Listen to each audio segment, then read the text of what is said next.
Preséntelo, estimado Eduardo Rivas. Bueno, el gusto de recibir aquí en los estudios de Sport a Miguel Falero, en una fecha especial, más allá de la fecha obviamente que igual queríamos también charlar. Ha tenido experiencia como futbolista en el exterior y obviamente que también como entrenador en el exterior, hasta hace no mucho actuando en el fútbol ecuatoriano. Pero básicamente también hoy Miguel acá supo ser campeón de la B con Progreso, por ejemplo, pero después alcanzó la gloria máxima con Peñarol, siendo campeón uruguayo, campeón de América y campeón del mundo. Hoy precisamente se cumple aniversario de la conquista de 1982, 43 años de una conquista que para Peñarol le significó ser el primer equipo tricampeón del mundo a nivel de clubes en aquel momento, y ahora superado igual por muy pocos.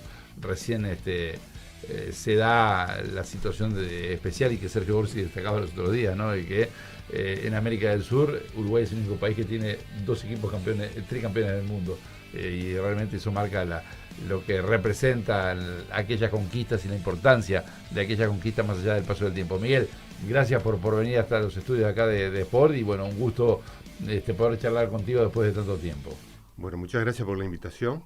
Va a ser un placer poder conversar con ustedes y con toda la audiencia.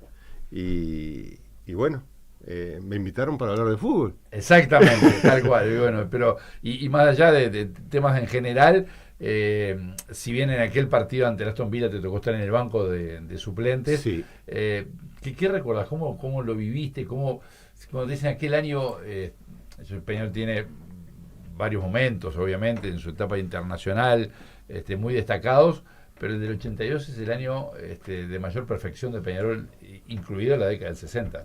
En la historia del conjunto Mirasol, en ese año Peñarol ganó todos los torneos que disputó, no perdió clásicos, y además tuvo una consecutividad que es impresionante en cuanto a la conquista de los títulos, porque en 20 días terminó siendo campeón de la Libertadores, campeón intercontinental, y remató con el título de campeón uruguayo. Un poco lo que le pasa a Flamengo ahora, ¿no? Y una situación así, exactamente, Sí. algo así. Bueno, tú mencionabas de equipos rivales también, ¿verdad? Que Sí, tenían claro. unos planteles extensos, de una enorme calidad, y eran súper parejos, y competíamos regularmente en copas internacionales, previas, de preparación, Sí, de sí. giras. Éramos invitados a inauguraciones de estadios, redes lumínicas, aniversarios, y nos medíamos con muchos equipos y grandes, y eso permitía un fogueo que era muy bueno. Yo creo que lo de Peñarol del 82 no nace en el 82. Les explico por qué. Porque en el año anterior vino un gran entrenador, que era Luis Alberto Cubilla. Uh-huh. Luis Alberto Cubilla preparó un equipo y armó una base que fue excepcional. Tanto fue así que Peñarol termina, el año anterior, en el 81, termina campeón de la liguilla, campeón del uruguayo, estábamos, ¿verdad? Uh-huh. Y pierde con Cobreloa la posibilidad de jugar la final. Queda tercero en América, que Cobreloa juega contra Flamengo, que es campeón. ¿Estamos de acuerdo? Uh-huh. O sea que en el 81 somos terceros. En el 82 se ingresa Jair, ingresa Morena, pero toda esa gran base de jugadores se mantiene. Y no solo eso, sino que con el trabajo que había hecho Cubilla con su hermano y el profesor Kistermacher, que es una pieza fundamental del trabajo de Peñarol en esa época, porque en los momentos difíciles el profesor Kistermacher fue fundamental. Termina tercero, termina con la ampliación del plantel y el reforzamiento y el enriquecimiento de Morena y Jair, aunque perdimos a Rubén Paz, queda campeón de todos esos títulos y va invicto hasta que perdemos con Gremio la final. Ganamos todos los torneos que jugamos en el 82 y en el 83. Y en el 83, tanto es así que queda segundo. Uh-huh. O sea que Peñarol es tercero, primero, segundo en 3 temporadas. Claro. Uh-huh. Uh-huh.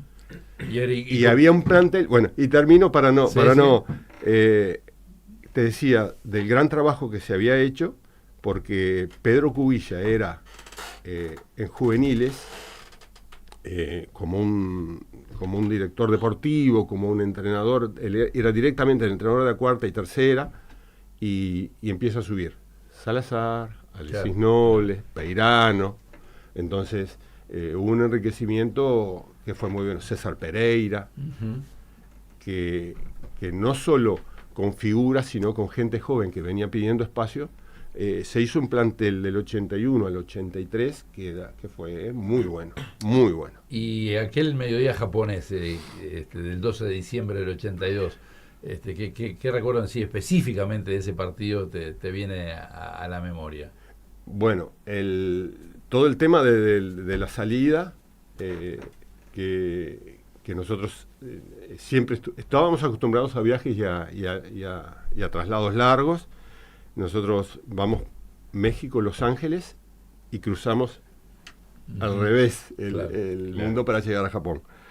Y bueno, el conocimiento para muchos fue la primera vez que fuimos a Japón.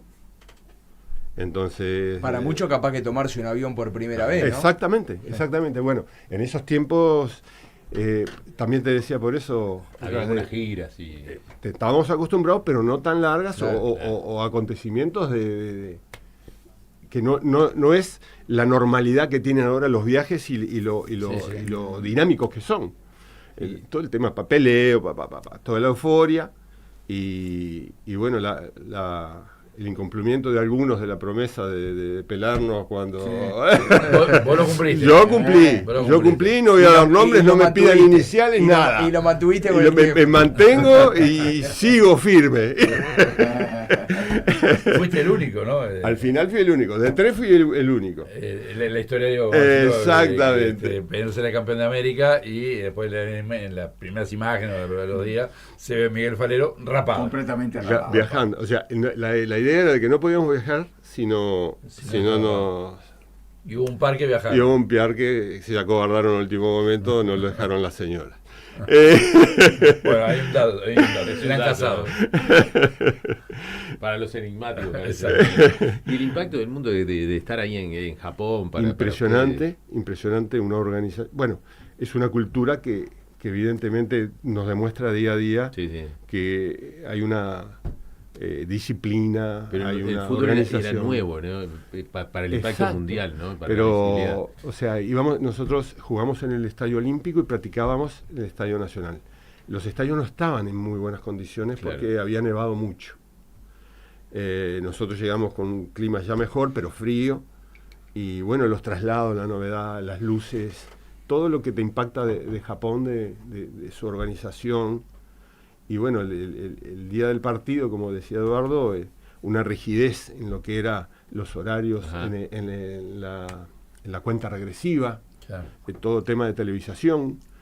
Vos salías a la boca del túnel y bueno, y veías divididos, estaban rojo la bandera, la banderita, y ya estaba todo organizado, o sea, claro. una cosa que nosotros no estábamos tan acostumbrados a ver. Pero un afecto, un cariño, el conocimiento de gente que nosotros creíamos que no tenía tanta pasión por el fútbol y iban al hotel a visitar, a conocer, a pedir firmas. Lo de las firmas y los autógrafos y las fotos era impresionante. Mira. Y ustedes estaban ahí en el hotel, esas frases tan famosas de jugadores o de entrenadores, dice, ahora voy a volver a Japón para poder conocerlo, porque estaba encerrado en el hotel cuando jugué el partido. Claro. Se cumplía eso, o sea, el contacto cultural era mínimo. Exactamente. Pero había un acercamiento, había espacios libres donde pudimos... Vuelvo a recordar el nombre del profesor Kistarmache, que era el que también veía cuando se entrenaba la organización y llevarnos a distintos lados, porque él se preocupaba mucho de mostrarnos cosas y de abrirnos los ojos a ese tema, por ejemplo, el cultural. Claro. Bueno, a mí por suerte después me tocó en 2 oportunidades más, y la última que fue un poco más difícil porque se traslada a la Olimpiada un año más, ¿se acuerdan? Por el tema de la pandemia, y fue como era como estar preso. Claro. En un país, te llevaban a una isla a estar preso. Sí, una cosa, y la rigidez y las estructuras educacionales que tienen los japoneses. O sea, no es que me dejás ir hasta... Son estrictos. Dijimos que usted salía, y los exámenes. examen para desayunar, si no, no podías desayunar, todo eso. Bueno. Ahora, en aquel tiempo, digo, porque Sí. hoy en día el tema de la televisión, las imágenes, el cable, streaming, lo que quiera, nos apabullan en las imágenes y la posibilidad de conseguir información. Exacto. ¿Qué sabían ustedes de Aston Villa? Poco, casi nada. O sea, se encontraban con el rival casi que en cancha y ahí nos vamos jugando. Exactamente, sabíamos de la dificultad, de lo difícil y lo tradicional de las competencias inglesas, del juego aéreo. Eran famosos dos jugadores, era el armador y el 9, que era impresionante, que lo veíamos, o sea, el Tano y el Niño se le colgaban y el tipo los levantaba los dos para arriba. El comienzo del partido fue complicado. El sello bien inglés de esa época, ¿no? El juego aéreo era totalmente. Eso lo teníamos clarísimo. Eso lo teníamos claro en esa época, bueno, británico. mantenían esa estructura, mantenían ese ADN de que hubo un momento en Inglaterra que era tan peligroso un córner como gritaban gol, o sea, festejaban un córner. Después entendíamos por qué festejaban un córner. Claro. Entonces, ante la dificultad de que nosotros pudiéramos imponer desde un comienzo el tema técnico, la cancha estaba muy mala, estaba toda amarilla, ¿se acuerdan que estaba toda quemada por el tema de la nieve? Entonces era dificultoso. Tanto es así que a mí me da la impresión también que en el traslado, en el segundo gol de Walkier, él como que tropieza con la pelota y la lleva. Bueno, sí, hay una imagen. Hay una imagen, viste, en ciertos momentos. Y bueno, porque antes teníamos a un experto en eso que era Pinocho Vargas. Pinocho Vargas se enredaba en el duelo uno contra uno y siempre le rebotaba a él para adelante. Entonces era un plus siempre a favor nuestro. Para marcar, Miguel, por lo menos alguna diferencia, porque estuviste en Peñarol, tu última etapa en Peñarol fue 2023, ¿no? Sí. 2023, Sí. Muy bien. De aquel Peñarol del año 82 al que encontraste en el 2023, ¿qué diferencias? Diferencias de todo el fútbol uruguayo. Yo creo que lo que pasa que no quiero terminar en la grosería me parece que antes se jugaba más y que era más difícil llegar a primera división. Me da la impresión de que había, como te decía, planteles y juveniles que venían ya preparados como para jugar a primera división y vos eras elegido para jugar. Como que hoy se apuran procesos. Yo veo que se les da una exigencia tan grande, o sea, te tiran la camiseta de Peñarol y vos tenés que ir al campeón del siglo y ganar porque así lo marca la historia. ¿Y notaste Y que a veces, en esta época que pesa más que antes? Yo creo que pesa más que antes. Porque a veces no te preparan para la exigencia. La base para responder. Exactamente. Te digo cosas. Bueno, eso también te digo, no te digo o sea, como una ofensa, ¿no, como entrenador también. Sí. O sea, vos tenés que saber recepcionar, saber recibir ya para jugar hacia adelante. Los rechazos, los despejes. Una pelea permanente de Bambino, ¿no? Ahora, yo soy la formación. Yo creo que en la formación lo que está fallando en el fútbol uruguayo actualmente es la técnica de marca. La técnica de marca se marca muy mal. Los laterales que marcan mar perfilados. Totalmente. Dejan recibir, no anticipan. El zaguero que viene la pelota por alto y de lo único que se preocupa es del balón y no sabe lo que está alrededor y así lo anticipan y le ganan. Totalmente. ¿Para eso a qué refiere? ¿A que los procesos de aprendizaje los apuran porque yo creo que se apunta más al negocio rápido que a dejar un buen producto, y me parece que es totalmente al revés, porque vos el producto lo vendés en cualquier lado y en cualquier momento si es bueno. Y nosotros tenemos, como dice el Bambino, enormes carencias y veo en equipos, o sea, hemos visto últimamente, como decís vos, un lateral derecho tiene dificultades en el 1 contra 1, deja recepcionar. Ahora, en ese 2023 al que hacía referencia a Diego, en Peñarol ustedes buscaron también profundizar la presencia de juveniles en el primer equipo. Sí, y era una de los inconvenientes que se encontró. Yo caigo un poquito de rebote en Peñarol, porque había venido de Honduras, sí. y Alfredo Arias se queda sin su colaborador. Entonces se dio la posibilidad y me invitó y me encantó, porque estaba deseando quedarme y estaba deseando poder dirigir, pero se encontró con dificultades de que tenía que jugar con todo lo que heredaba. Y los pedidos, lo primero que pidió fue en una posición y no se lo trajeron. O sea, las dificultades que encontró luego se ven plasmadas cuando viene la exigencia real. Y la medida de Peñarol no es a nivel local. Claro. Porque si vos sos grande, te medís con los grandes. Y los grandes de América, te tocó una serie donde el tema de la información, Diego, que vos decías, o ustedes me preguntaban, no había mucha información de lo que era la América de Minas Gerais. Y todos pensaban que Defensa y Justicia era un equipo de la B. No, eran equipos que venían en muy buen momento, y el que te tocaba en forma cruda y real era lo que más conocía Alfredo, que era el de Millonarios. Sí. O sea, te tocaba uno de los equipos brasileños que en ese momento estaba fuerte por todo lo que era. Te tocó, no lo digo como justificativo, lo digo porque era una realidad. Defensa y Justicia, el torneo pasado peleó en el tercio de abajo, era tercero cuando nos enfrentó a nosotros. Claro. No, tenía un equipo muy potente, ¿no?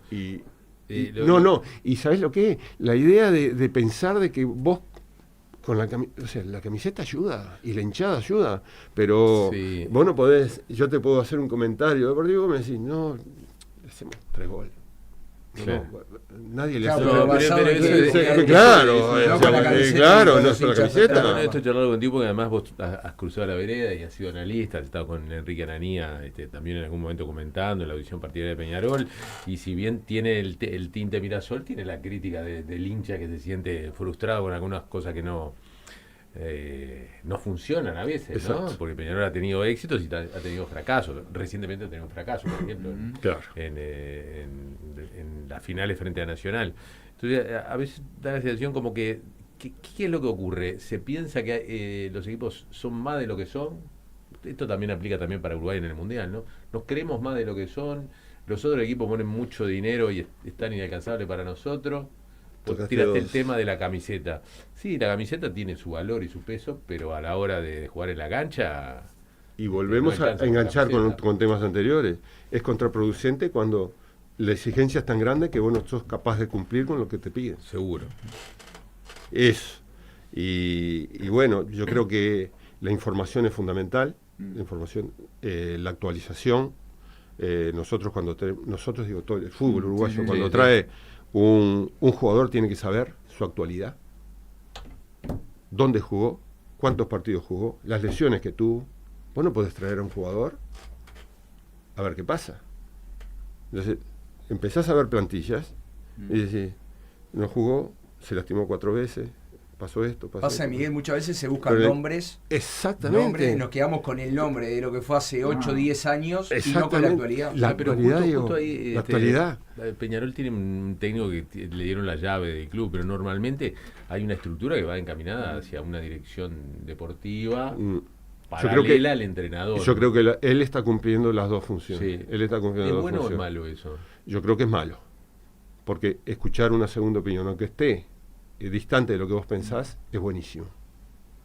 Porque si nosotros no opinamos lo mismo y conversamos, vos me podés conversar a mí o yo te puedo conversar a vos. Estoy de acuerdo en que está bueno que te contradigan o que te contrapongan. Y lo difícil que es que porque fuiste un ídolo en el equipo o porque te idolatran, no te digan que no. Claro. Entonces, creo que ahí se perjudica muchísima gente, muchísimo, el club, todo. Sí, acá en todos los casos, no hablo solo de... La espalda ancha de Aguirre, que soporta todo, pero también hemos visto que en este último periodo de pases, o en este último año, Aguirre no acertó demasiado en sus decisiones. Y yo creo que hay mejores posibilidades para traer jugadores con mejor actualidad. Porque si no, empezás a observar uno por uno, sí, y no entendés, o sea, si eran tan buenos, ¿por qué no juegan? ¿O por qué se lastiman tanto? Hay jugadores, o sea, no quiero dar nombres, pero porque tampoco he hecho un análisis. ¿Sabés lo digo como entrenador, como hincha, y para tratar de aportar algo para que la cosa mejore, ¿no? Y además, Miguel, yo lo que noto es que como que Peñarol ha entrado en un círculo donde los nombres son siempre los mismos en cada periodo de pase. Cristian Lema, Washington Aguirre, Arezzo va y vino, bueno, ni hablarlo de Baez, se fue, volvió, Terán, Trindade, o sea, es como un mismo círculo, como Peñarol. Decir, ¿cuál es la sorpresa de Peñarol? No, si son todos jugadores que tienen alguna identificación con el club o ya los han nombrado, ¿no? Seguro, exactamente. Y vuelvo a lo mismo, o sea, vos terminás a ver y resulta que después el mejor rendimiento es, por ejemplo, el de Sosa, el de Umpierres, y terminan cambiando los de posiciones para que puedan completar, para que juegue algún otro. Uh-huh. O sea, es difícil armar un equipo, pero creo que sobre todo ayudaría muchísimo una voz distante, una voz, claro, o sea, por encima del entrenador, por encima del entrenador. ¿Qué le pasó a Leo Fernández en este año de tu visión? ¿Qué entendés que se lo rodeó mal? No, al contrario, se armaba. Yo creo que se armaban equipos para que él rindiera. Porque todos tenemos en un juego colectivo tareas ofensivas y tareas defensivas. Y si vos perdés la pelota y no hay una tarea defensiva, o sea, estamos hablando de un equipo de 10. Bien. Uh-huh. ¿Correcto? Sí, claro. Entonces, si yo estoy esperando para que haya una... o sea, él tiene un gran mérito que es la pegada. El juego siempre le va a dar una oportunidad de pegar, pero cuando no está preciso lo perdés. Porque si vos vas a solo a incluirlo por la pegada... Sí, claro, lógico, sí. Entonces, armás un equipo para que él esté... Pero yo creo que no solo Fernández, los armadores, los jugadores con una mayor técnica, que son los encargados, no solo de jugar, sino también de hacer jugar a los demás, tiene que tener otro aporte. Claro. Porque la pegada, o sea, no solo la pegada en el tiro libre, la pegada en los corners, tiro a favor, o sea, tiene que ser altísimo tu porcentaje para que juegues solo por eso. Sí. Se entiende. Sí. Hago una pausa, Eduardo. Vamos a la pausa. Hablando junto con Bambino, con Miguel Falero, en esta fecha tan especial para Peñarol, pero que nos permite desde el rol de entrenador, analista, comunicador de Miguel, tocar otros temas también vinculados a la actualidad. Nos dirá quiénes fueron los dos que no se pelaron. No, jamás. Jamás. Ni lo agarramos de traído. Ni iniciales nos piden. Pensar el tema Maxi Silvera, a ver cómo lo ves. Ya venimos. Estamos charlando con Miguel Falero, día especial para Peñarol, pero día especial también para charlar de fútbol y de otros temas, Eduardo. Sin duda. Y en esto de ir y venir, porque es así el tema en el fútbol, en ese 2023, donde hay muchos juveniles que aparecen en Peñarol y donde es fundamental, Miguel decía, hablando del 82, que el equipo se formando en el 81 y había juveniles de enorme valía que venían ya de 4 o 5 años antes, como Venancio Ramos, Paz se va justo, pero permanecía Saralegui. Venancio no hubiera durado hoy en día ni 6 meses seguramente en Peñarol, factiblemente, pero en ese armado del equipo en el 2023, ¿qué tan mal parados los dejó a ustedes la salida de la Quintana en el momento que se da la ida de la Quintana, después de aquel clásico, el impacto que significó, se venía la Copa Sudamericana? Bueno, primero te contesto una partecita, le agrego a lo que tú decías sobre los nombres de los juveniles de la época anterior. Sí. Se perdió a Rubén Paz primero. Sí, claro. Que fue un fenómeno. Fue un fenómeno. Entre los juveniles estaba Diogo, por ejemplo, que también Exactamente. En la otra camada viene el Tano, después viene Bocio. Sí, sí. La verdad que las selecciones juveniles uruguayas trabajaban de una manera espectacular. Lo que tú decías, el poder, cuando se había encontrado un esquema y una posibilidad de desdoble, de poder pasar rápido al ataque, la Quintana era un arma fundamental. Y él empezó a sentirse cómodo y Arias creo que le dio un espacio muy bueno como para poder explotar todas sus condiciones. Empieza a encontrarse, a hacer goles clásicos.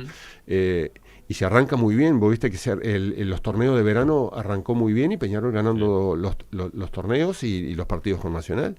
Y creo que un par de ellos con jugada precisa a la espalda lateral para que la Quintana se transformara incluso hasta en un problema a solucionar rápido por Nacional porque exactamente no lo podían marcar. Se va la Quintana.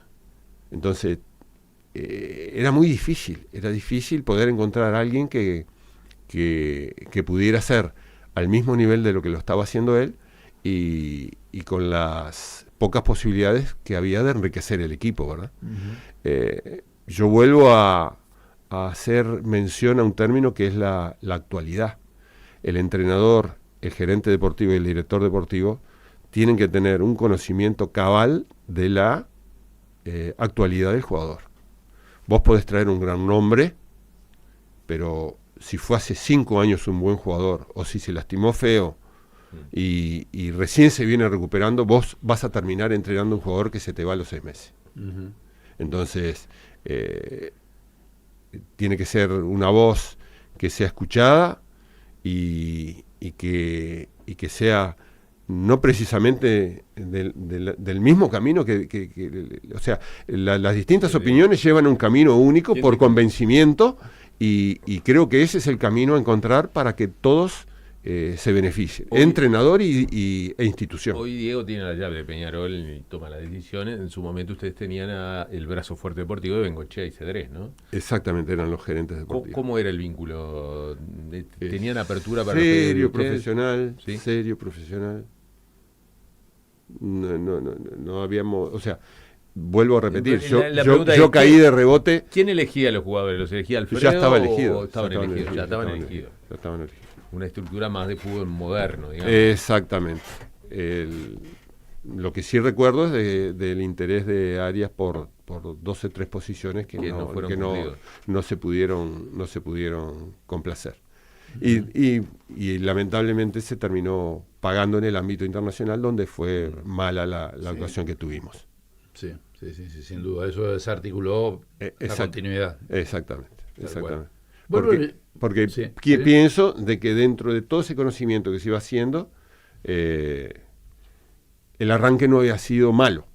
El arranque había sido bueno por los torneos y en el... El gran debe fue lo internacional con el famoso 0 punto en Sudamericana, ¿no? Claro. La factura que le pasaron a ustedes. Exacto. La actividad local jugaba con hasta que después empiezan la pérdida con un par de partidos importantes que se suman en el mismo periodo, que es lo que termina la actuación de Alfredo. ¿Cómo viste los clásicos de finales del campeonato? ¿Qué te parecieron? Peleados, parejos.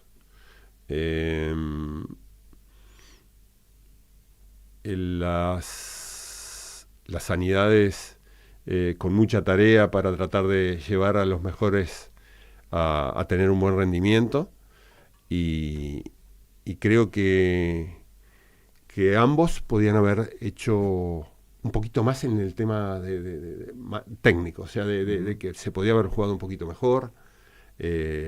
Los veo hoy como preocupados o atados por no cometer un error o por salvar el resultado.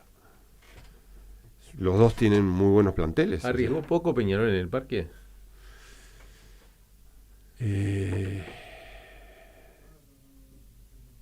¿O era lo que podía hacer? O sea, se dan las dos cosas. Lo que yo te decía, Sanidad, que de repente no pudo contar con todos, lo que necesitaba.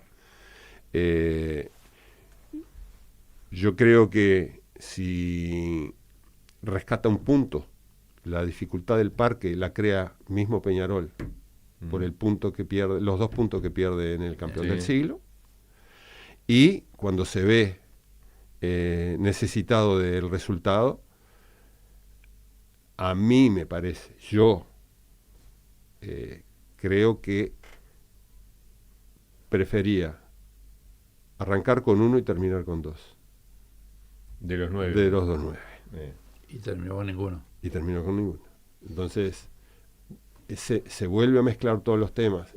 ¿A quién trajimos de refuerzo? ¿Quiénes estaban preparados? La sanidad, todo eso. Sí. Porque si vos, las cosas no te salen en fútbol, que nos puede pasar a cualquiera, que tenemos una mala tarde, me puede pasar a mí como entrenador, no estoy claro ese día. Totalmente.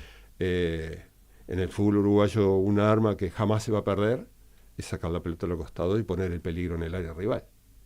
Y si vos no tenés 9, claro, es muy difícil que puedas echar mano a ese último recurso. En ese momento final, digamos, de los clásicos. Es una observación, no es una crítica, porque yo no tengo como nada que ver. Como quedó conformado, que uso Peñarol parecía medio inexplicable, no inexplicable, pero como que no tenía mucha continuidad en el juego, la presencia de Muletarer, el chiquilín, que es muy veloz, pero terminó jugando sin un delantero, sin una referencia en el área, por ejemplo. Exactamente. Más allá de la presencia de Báez, por ejemplo. Pero ¿Sabes que te quería retrotraer de vuelta a aquellos tiempos del Peñarol campeón, del 82? Hablabas del profe, que evidentemente estaba en todos los detalles, pero Lugo Bañulo, ¿qué era Lugo para los jugadores? Para algunos era como un padre, para el otro el entrenador. ¿Para vos? Para mí era el entrenador. Para mí era el entrenador. Yo nunca tuve mucho trato, o sea, fuera del... Es como que tenía sus preferidos, por decirlo de alguna manera. Suena medio grosero, o sea, pero como que era más empático con otros, o sea, una persona recta, correcta. Totalmente lo del profesor, ¿verdad? Sí. Que por eso también era una excelente combinación. Claro. Porque una cosa lleva a la otra. Claro. Tú sabes que los jugadores somos muy pícaros y bandidos. Fuimos muy pícaros y bandidos. Te arrimás al asistente, te arrimás al preparador físico. Y bueno, y después cuando te ponen, está todo bien, Claro, sí. todas esas cosas.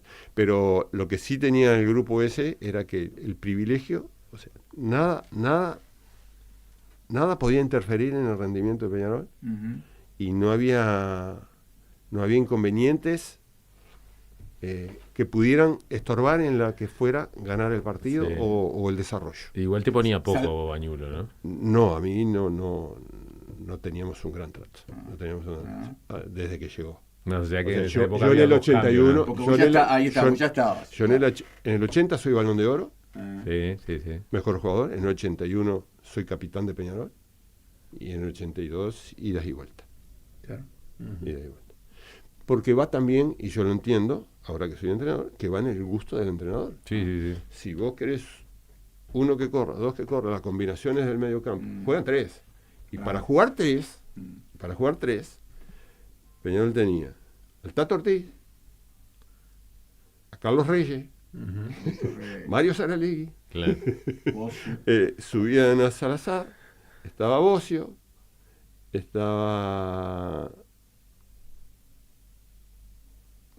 había varios jugadores. Y además no había ese ven que hay hoy que mete 5 cambios en un partido con alargue 6, o sea, se mueve mucho más el plantel. En esa época era más fijo, ¿no?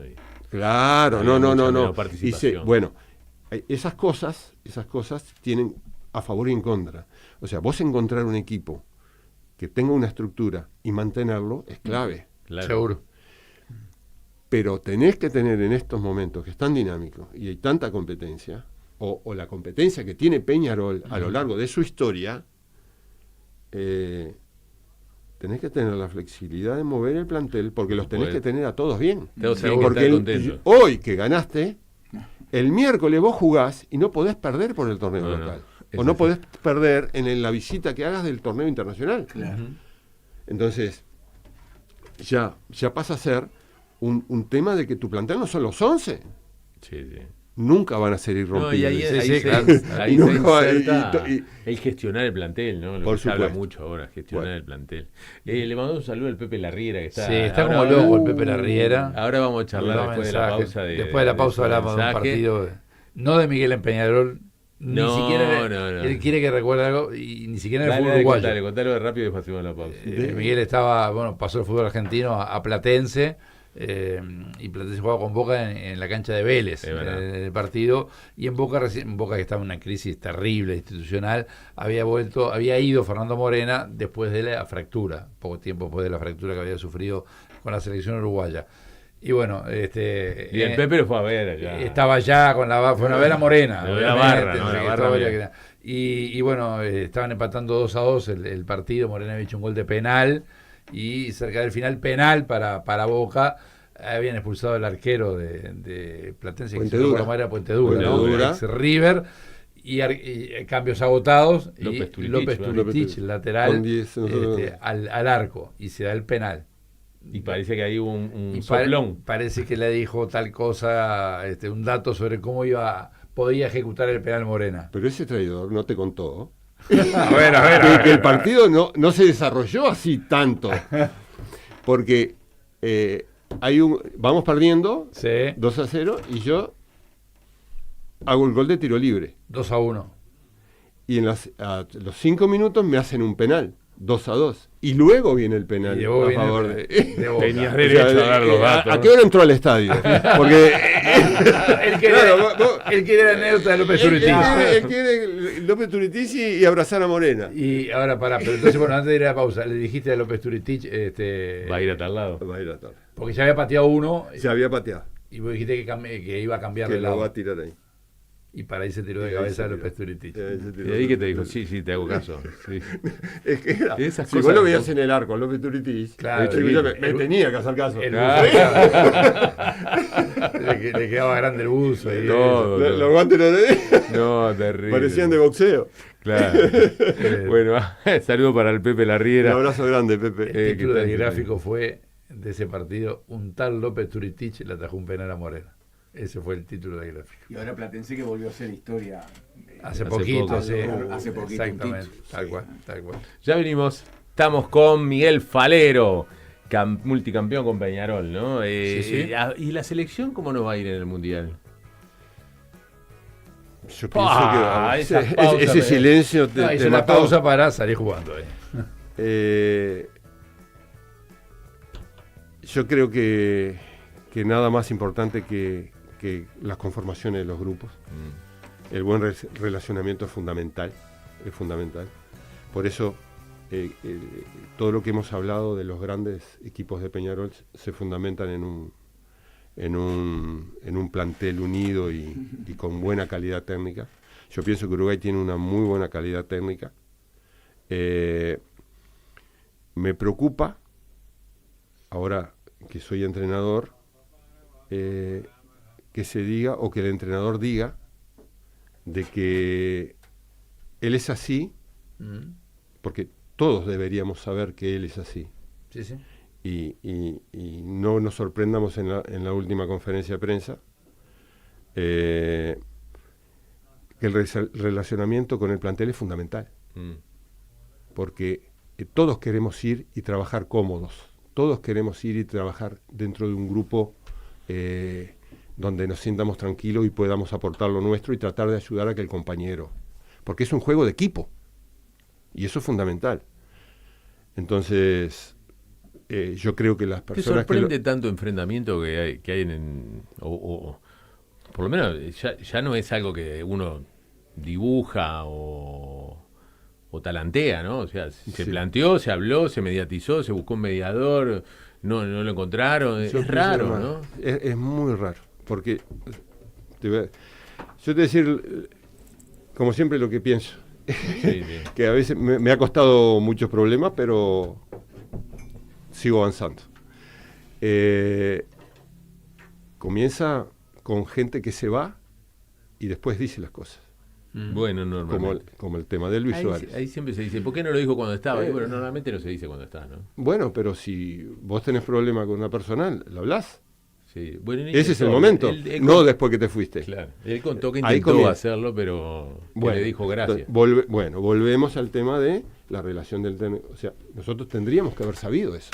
Bueno, y la persona que lo eligió no puede ahora estar al entrenador. Tenía que saberlo, tenía que informar y tenía que haber sido analizado para ver si era el técnico correcto para el plantel que vos ibas a manejar. Yo siempre digo, el paquete ya sabían con qué venía, ¿no? Exactamente. Vos Estábamos totalmente de acuerdo. Entonces yo te pregunto lo siguiente.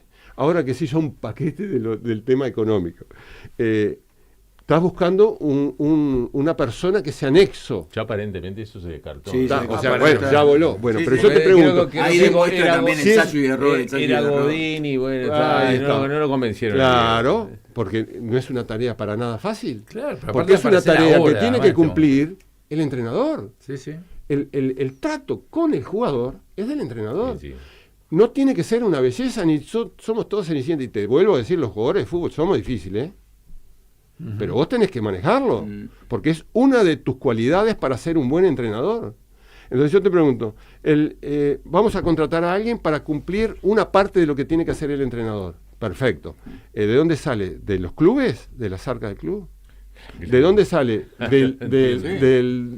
¿Del entrenador? Porque no está cumpliendo con esa parte, o de la persona que lo eligió mal.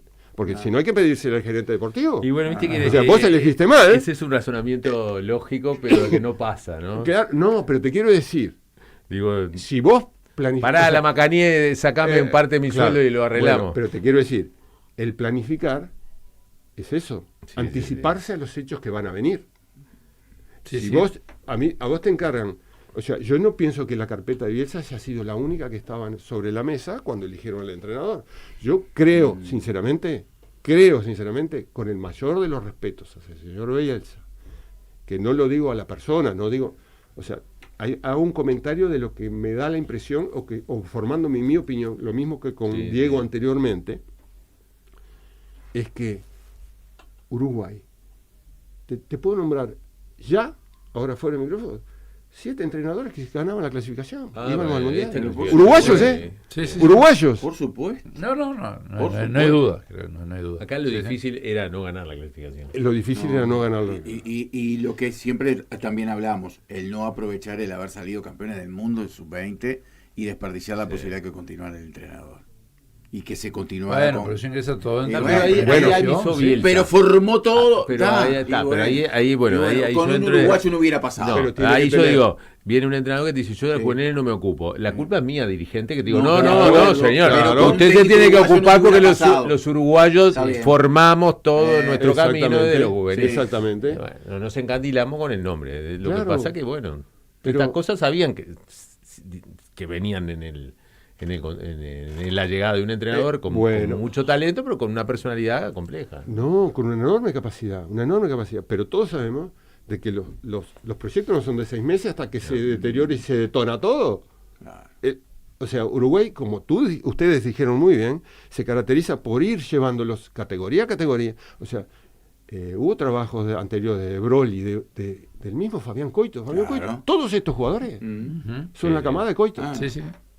Y lo dirigió 2 veces en la época de Tavares, cuando Tavares no pudo viajar, que estaba en conflicto. Tal cual. Y ganó los 2 partidos sin haber practicado, porque los conocía. Entonces el conocimiento es fundamental. Lógico. Y no podemos cortar ese proceso, menos en Uruguay, que cada jugador vale oro. Es como los niños. Sí, sin duda. Claro, Tal es cual. esencial. Tal cual. Bueno, fue un placer tenerte, Miguel. Te quiero despedir agasajándote y le quiero contar a los oyentes que se están buscando ese lugar donde poder comprar todos sus regalos para estas fiestas. Pigal es la mejor solución. En diciembre tenés hasta 30% de descuento en productos seleccionados de bienestar, belleza, cuidado personal. No termina ahí. Con tus tarjetas de Scotia Crédito acumulás 20% de descuento y con cualquier tarjeta de débito un 10% más. Así que encontrá la solución perfecta para tus regalos. Elegí Pigal. Te agasajo, Miguel. Es un placer. Muchísimas gracias. Que lo disfrutes. Muy amable, muy amable. Y bueno, muchas gracias por la invitación. Linda nota, charlamos. ¿Cómo no? Sin caseta, además. Como No, me más gusta. me invitaron y ya me desahogué, ya hablé de todo. Ahora hasta el partido que viene yo ya... Ahora, rápido nomás, y ahí en el final, y más ya que capaz que te pido que hables del compañero y no te gusta o no sé, pero ha pasado mucho tiempo. En aquella final, y dejando de lado la polémica por el famoso auto de Jair y todas esas cuestiones, las luces obviamente llevaron a Jair, yo que estaba Morena. ¿Fue Jair el mejor o fue Juan Vicente Morales el mejor en aquel partido frente a Aston Villa? Juan Vicente jugaba en un puesto que obviamente no llevaba el destaque. Yo te voy a hablar de todo el trayecto. Gustavo Fernández, Sí. Víctor Diogo, Juan Vicente Morales, Pinocho Vargas y los destellos de Morena, de Jair, con los goles claves y los partidos claves, acompañados por todo el grupo, pero para mí esos fueron los destacados. Bien. Pinocho, Mirá la foto Víctor de- Hugo Diogo, Pinocho, Víctor Hugo Diogo, Vamos a decirlo por Gustavo, lo que atajó Gustavo No, fue tremendo. anormal. Sí. Escuchame. Mario, Después, que está ahí. en San Pablo Fernando nos sacó un golazo a la galera, después Jair, todos en su momento, pero el rendimiento parejo a lo largo. Hasta Walkir que entra en esa ¿Puedo? final. Y te termino para mezclarlo. Todos me hablan de goles, los goles más lindos. Los goles. Sí. Yo creo que el gol de Gisia en el 50 Sí, y el de Diogo a Brasil en Montevideo. en la Copa América del No 83. debe haber gol más lindo. ¿Te acordás con desde el sí, medio de la obvio. cancha Sí, cuando sí, la sí, para de olvidado. pecho se la jopea y Después hace Y uno. Ese es un Puskas. Después hace para uno. estas épocas de antes la de- FIFA. escuchame. Pero fue un Después hace escándalo. en una liguilla hace uno, claro, una Similar. liguilla contra Defensor En en el América, otro arco del otro de lado. la Nacional, que es mejor todavía, pero claro, quedó más perdido. Pero ese contra Brasil, era contra Brasil una final de Copa América. Impresionante. y lo otro, o sea, pues, por gustos, no nombro o sea, lo de Miguel Bocio, lo de Mario Saralegui, lo de Venancio, hubo partidos de Venancio. Claro, impresionantes. sí. Ahí se veía. Todos. La verdad Ligeramente que se veía la cara, un el plantel rostro de- joven de Coquito Rodríguez, que era una Y- gran promesa en ese momento. y lamentablemente ya no están con nosotros el chiquito Mazurkiewicz, que formó parte, Marcenaro. el Pájaro Montelongo, Carlitos Reyes, Marcenaro, Juan Vicente y ahora Alexis.